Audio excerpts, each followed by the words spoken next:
Eu chamo Brunildo Sulemani, sou natural de Climane, nasci em 2 de julho de 1964, sou de uma família camponesa, então fiz a minha infância naquela cidade.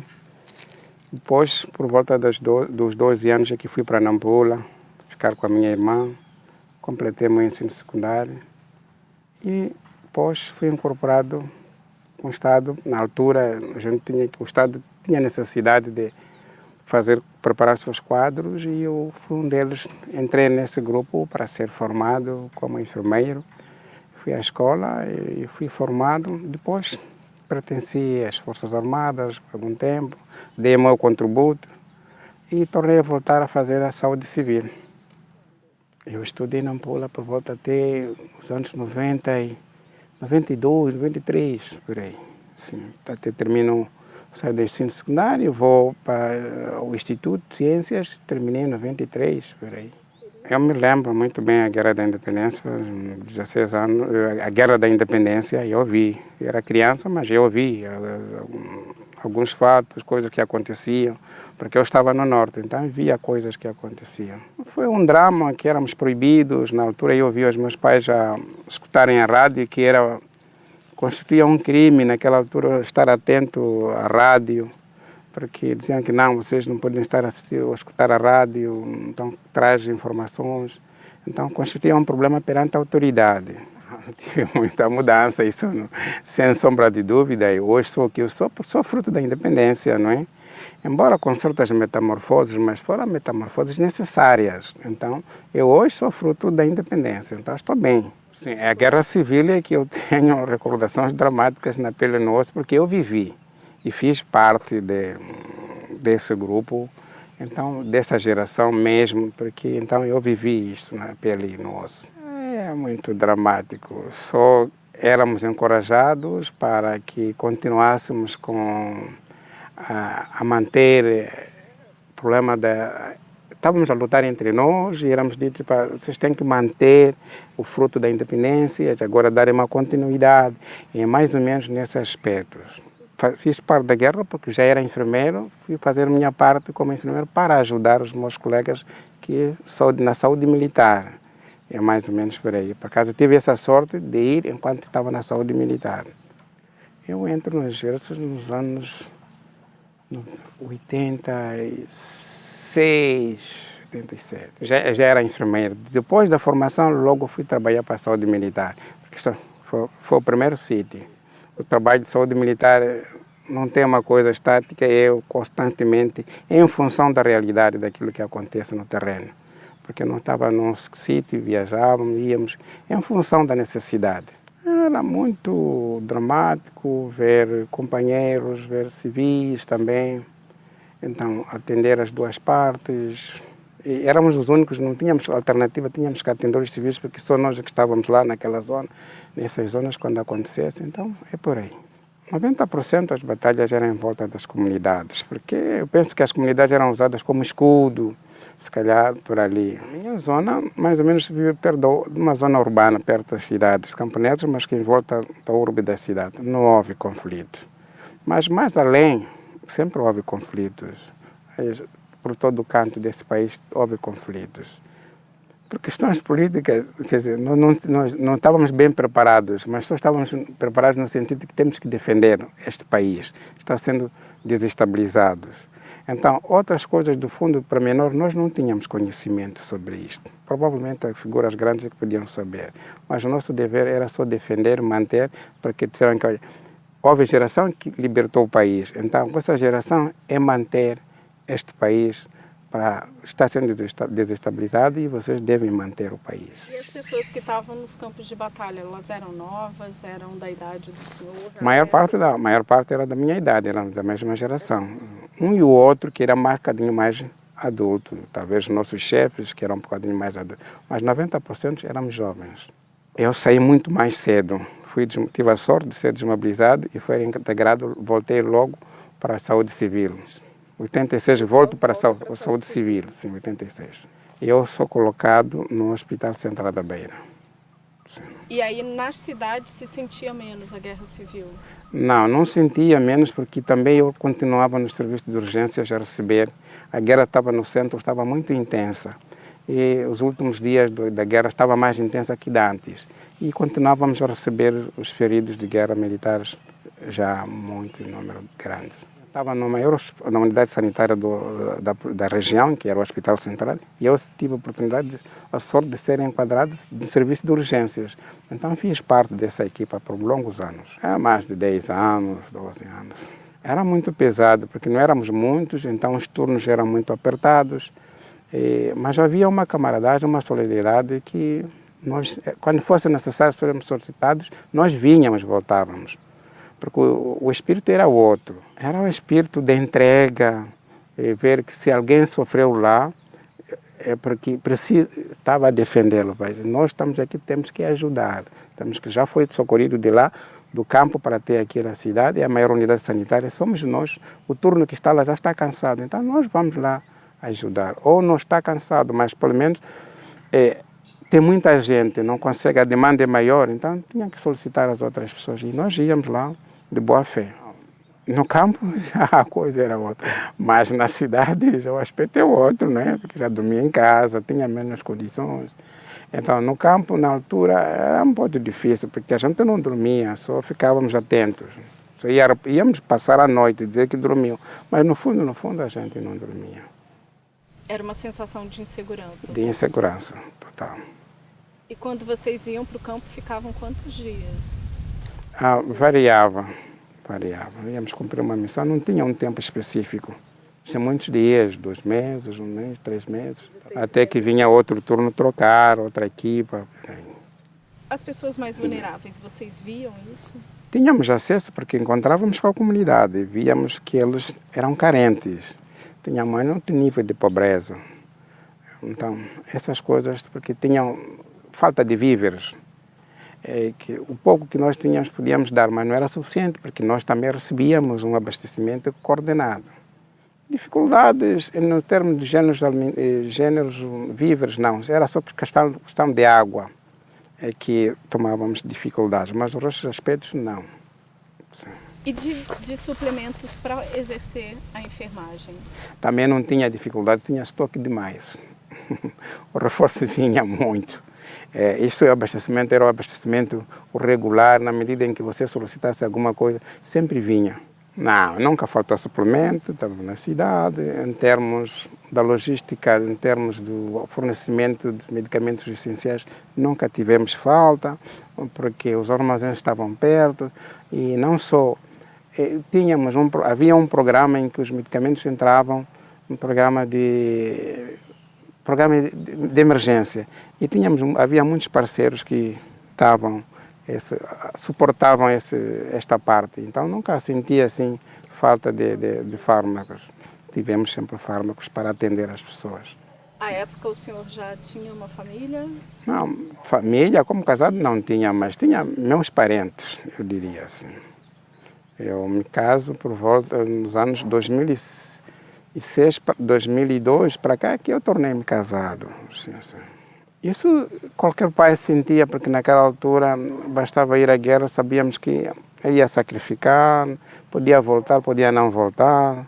Então as pessoas sempre ficavam com naquele peito, aquele coração, aquela sensibilidade que se volta, se não volta. Mas eu tive a sorte de ser desmobilizado, passar a desmobilidade o mais cedo possível.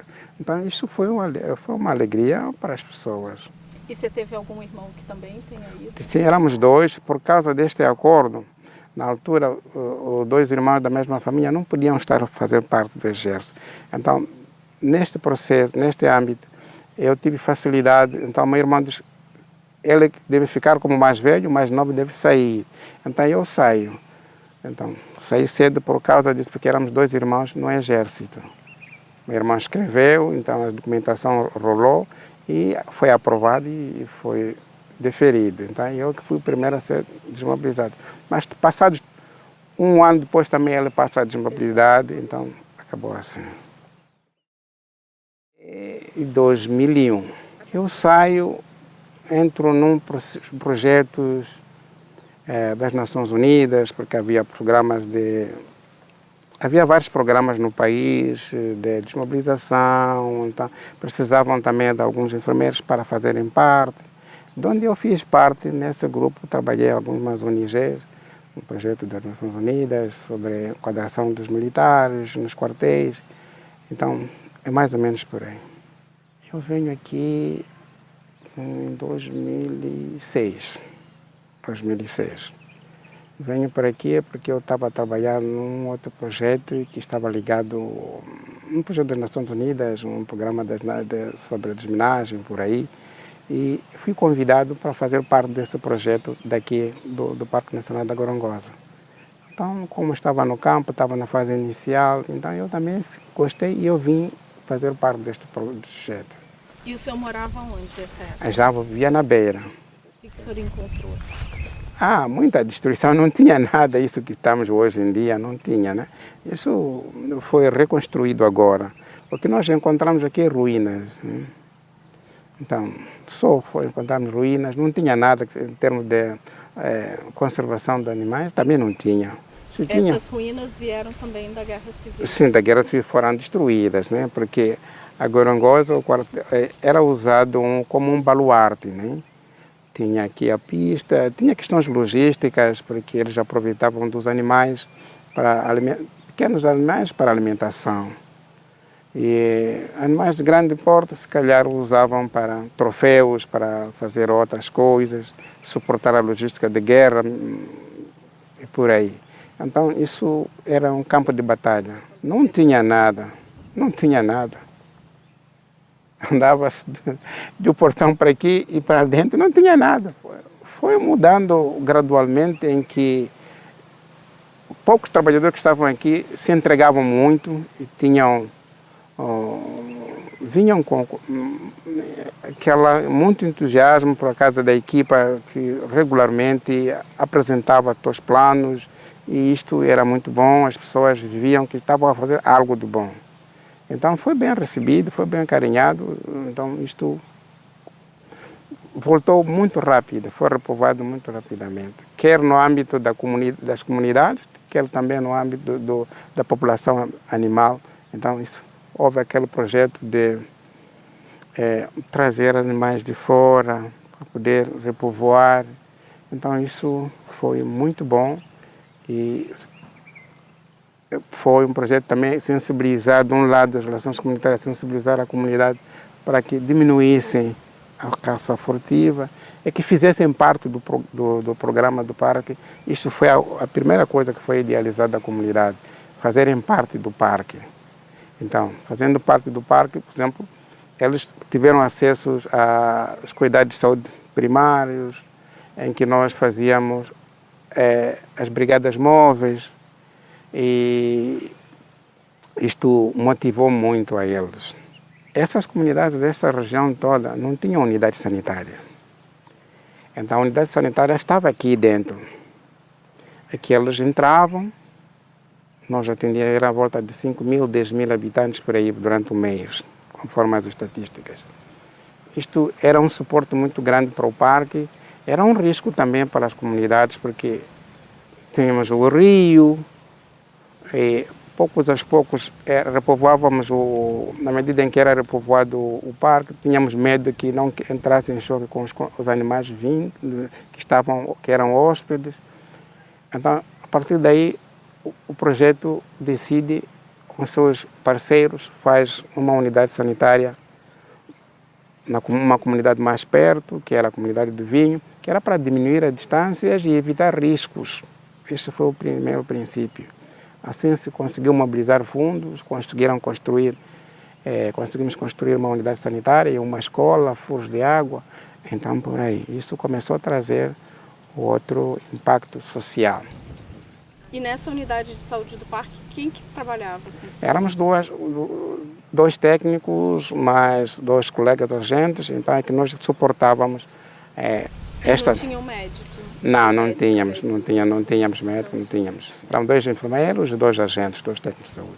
Então nós trabalhamos em turnos e fazíamos bastante, na medida em que nós ficávamos em um calendário, depois vinha outra pessoa repousar e ir para casa, assim sucessivamente. Se continuamos até hoje, 4 pessoas, mas agora já foram reforçados, já temos quadros superiores, porque a visão é outra. Então, o parque agora já tem 2 médicos, já tem vários especialistas, então a coisa já tem outro número maior, não éramos assim, agora já somos muitos. Então, na medida em que estamos a crescer, as coisas também melhoram, né? Hoje a população tem, de fato, um atendimento de saúde melhor. Melhor, que dá, por conta do parque, assim. Na medida que nós fazíamos isso, os nossos dirigentes faziam marketing, iam procurando parceiros, na medida que conseguiam fundos, iam alocando também a outras comunidades mais distantes. Assim fomos nos alargando poucos aos poucos, e até o tamanho em que nós estamos hoje em dia. Já tem um departamento só que lida com as comunidades, quer na área da educação, quer na área de saúde, quer na área da agricultura. Então o projeto já está no outro patamar. Foi graças a nós e com o apoio daquilo que nós íamos alocar a direção, que nós queremos isto para tentarmos ajudar as preocupações. Então, na medida que eles conseguiam libertar algum fundo, algum mês queríamos um transporte, questão de logísticas, íamos lá fora, então íamos fazendo, então tivemos este apoio. Por causa deste apoio facilitou o trabalho. Hoje está facilitado, nós já não vamos às comunidades, são os outros que vão às comunidades, nós estamos aqui a atender os trabalhadores, os colaboradores, os turistas e algum e outro da comunidade que fora pedir o nosso apoio, nós vamos dando, porque temos meio de circulante, temos uma ambulância, temos uma equipa perfeita, sobretudo estamos a apoiar mais no âmbito de saúde materno-infantil. Então, quando as colegas lá estiverem aflitos, porque para ir para o distrito da Nhamatanda é difícil, então solicitam o nosso apoio e nós lá vamos, buscamos lá, alocamos a ambulância, o carro, o meio de comunicação no Rio e traz a pessoa e vamos deixar no hospital de referência. Esses 5.000 pessoas eram num período de quanto tempo? Era num período de 30 dias, 5.000 a 10.000 pessoas, porque era em função do número de habitantes. Eles não tinham outro sítio para ir e vinham para aqui. E tínhamos muito apoio de alocação dos medicamentos essenciais, quer das ONGs, quer de vários parceiros, quer do Estado. Então, por causa das nossas estatísticas, eles nos alocavam e vinham fazer supervisão constante. Mesmo o acompanhamento, por exemplo, de gestantes e de recém-nascidos também era aqui? Era aqui. Tinha a minha colega que fazia parte de saúde materno-infantil, por isso, a questão do gênero, sempre fomos 2 pessoas, uma mulher, um homem, era a questão de gênero para atender a comunidade nesse âmbito. Porque nós somos moçambicanos, temos preconceitos. Então, como algumas coisas que as mulheres não conseguiam expressar, porque quando via essa unidade encontrava a mim, então entregava a mulher para sentir-se livre e apresentar suas coisas. E o senhor vê que tem mudança de quando o senhor chegou aqui para hoje? Mudanças são enormes e o olho não vê-se, né, tudo. Não preciso eu falar, talvez as outras pessoas, mas é mudança do olho de dia para noite. Hoje isso é cidade. Ontem não era cidade, era campo, agora é cidade. Temos, primeiro, uma das coisas também, meteu-se a corrente elétrica. Então o projeto lutou, conseguiu meter a corrente elétrica. A partir do momento que ele mete a corrente elétrica, o aspecto mudou. Nas comunidades não tem corrente elétrica, então não tem, mas eles aproveitam das coisas da corrente elétrica aqui para mandar recarregar os seus celulares, muita coisa, são trabalhadores daqui, então usam, vêm recarregar, depois durante o dia, à noite, à tardinha voltam para casa, vêm com as coisas carregadas, as baterias carregadas, continua a comunicação, quando acaba vêm carregar, então isso trouxe mais valia, não só para aqui, mas para a comunidade. Temos aqui as unidades periféricas que estão conosco, eles guardam as suas vacinas, os seus produtos, coisas que precisam de energia, aqui dentro. As unidades sanitárias também não têm energia? Algumas que estão aqui não têm, nós sabemos disso. Então, que estão mais próximos, mandam as suas coisas aqui e nós conservamos e entregamos. Tem mudado a saúde das pessoas daqui da região? Mudou muito, mudou. O nível em todos os aspectos mudou. Eles já aderem agora às unidades sanitárias, só vem aqui um e outro caso, se for necessário, Então, isso é muito bom, eles já aderem às unidades sanitárias. As unidades sanitárias também já estão perfeitas, já estão bem equipadas. Então, no outro nível, resumidamente. E, assim, o senhor acompanha esses programas que tem, por exemplo, da Mãe Modelo, da Matrona. O senhor acha que esses programas ajudam o trabalho? Ajudam muito, ajudam muito. Eles participam no âmbito nutricional, participam naqueles programas, como é que são preparadas as papas, as refeições. Então, a comida eles têm, mas têm dificuldade de como preparar. Então, são ensinadas ali, participam sobre como preparar as refeições. Então, isto é muito bom. Não é o parque que traz as refeições, mas eles trazem as suas comidas, daquilo que eles têm na realidade nas suas casas, e as mais modelos, como são preparadas. Então, ensinam aí no centro de saúde. E eu acho que tem dias que eles dão às crianças aí mesmo. Isso é mais-valia, é muito bom. Agora, há mais nascimento nas maternidades hospitalares do que fora. Então, existem estas mais modelos mobilizam também as mulheres. Temos outra ONGs que construíram as casas de mãe de espera. Então, foram doados. Uma ONG está ligada ao USAID também. Então, eles fazem a parte deles, fazem construção de casas de mãe de espera nas unidades que nós construímos. São contempladas nesse aspecto. Então, são recolhidas as mulheres que já se sabe, falta um mês para evitar dificuldades, que é à noite, é uma zona de conflito, então tem dificuldade de sair à noite, pode sair à noite, deparar com um animal, termos um outro problema. Então, essas mães modelo levam essas senhoras até a maternidade, até deixar na casa mãe espera, em que a família traz as refeições, elas cozinham ali na casa mãe espera, aguardando o tempo. E tem a enfermeira de saúde materna infantil perto e vai monitorando. Tem também o acompanhamento dessas unidades sanitárias que estão nas comunidades? Tem sim, porque estão todos. A vantagem é que são as pessoas da mesma comunidade.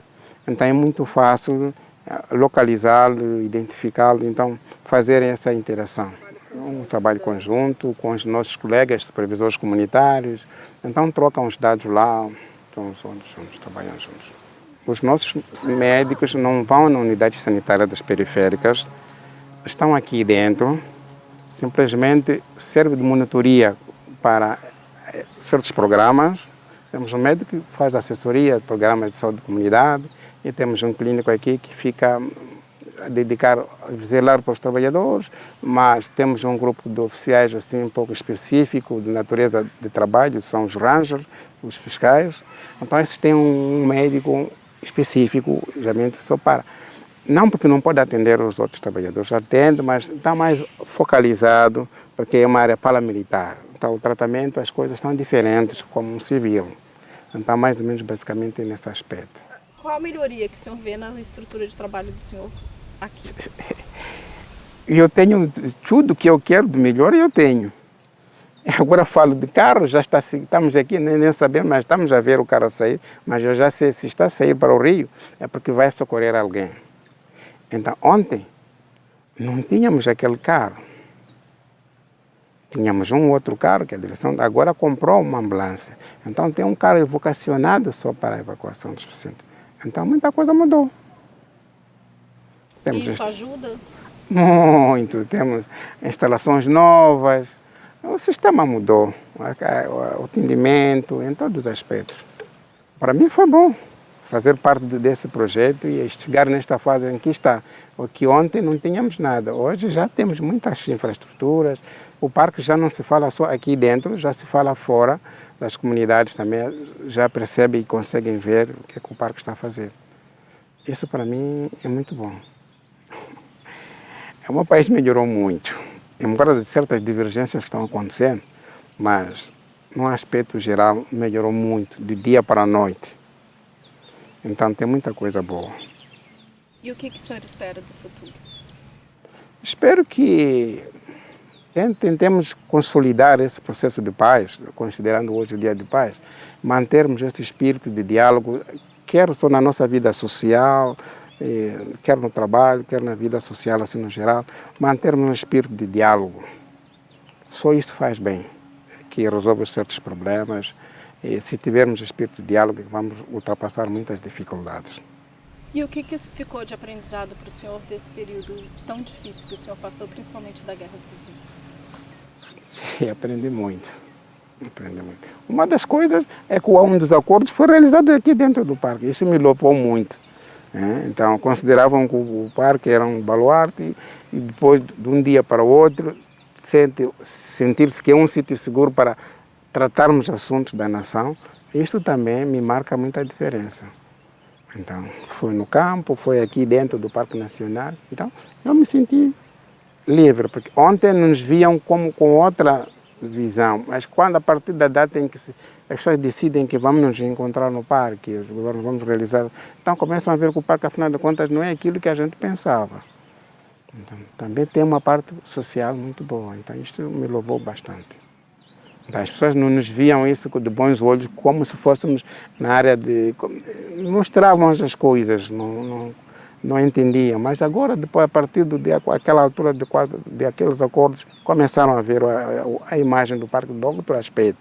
Assim como todos nós trabalhadores tiramos o casaco, tentar ficarmos livres. Mas quando o senhor chegou, o senhor não tinha mais esse sentimento de... Não, já não tinha, porque já estava seguro, já sabia que não ia acontecer mais nada. Mas depois, mais tarde, depois veio acontecer aquele conflito. Então ficámos assim, não tínhamos outra alternativa. É que tínhamos que manter a trabalhar, porque tínhamos que trabalhar para manter as instalações. Tem alguém, as pessoas estão-nos a dar um apoio. E se nós saíssemos, como é que seria? Então não daria continuidade. Seria um sítio em que as pessoas iam aproveitar e vandalizar de novo aquilo que já estava sendo repovoado. Então nós tivemos que manter-nos aqui e até hoje. O trabalho do parque permaneceu da mesma forma? Da mesma forma não, porque isso trazia insegurança, né? Livre circulação, nos intimidava também. Mas sempre trabalhamos, nunca paramos de fazer nada e todas as atividades já andavam. Tínhamos lá as forças que tomavam conta da estrada. E isto, de um lado, também nos trazia insegurança, porque zona de conflito, nos dois lados, você não está bem. Não está bem-vindo, não éramos bem-vindos para as pessoas. Só a partir daquela data do quadro que as pessoas vieram assinar acordo aqui, então ficamos bem-vindos, ficamos limpos. Então, não estávamos seguros, quer na estrada, quer não estávamos seguros. Mas agora isso... Já passou, já é uma coisa da história, estamos bem, então estamos bem, estamos andando. Como é que é o parque? Eu dizia que o parque agora já está restaurado. Já está restaurado, já temos uma população animal mais ou menos desejável. Temos animais de grande porte, de pequeno porte. Então, e agora já temos conflito com as comunidades devido aos animais, o que antes não tínhamos o conflito, porque não havia. Agora já temos conflito, outro problema também. Temos gerir. E o que significa o Parque Nacional da Gorongosa para o senhor? Para mim é um berço onde eu aprendi muita coisa até hoje. Constante que eu tinha, trabalhar, a conviver com as pessoas, dormir no mesmo sítio, trabalhar no mesmo sítio, no mesmo ambiente. Eu aprendi muito disso, relações humanas, aprendi a partir do sítio onde trabalho e vivo aí. Então as relações humanas melhoraram muito para mim.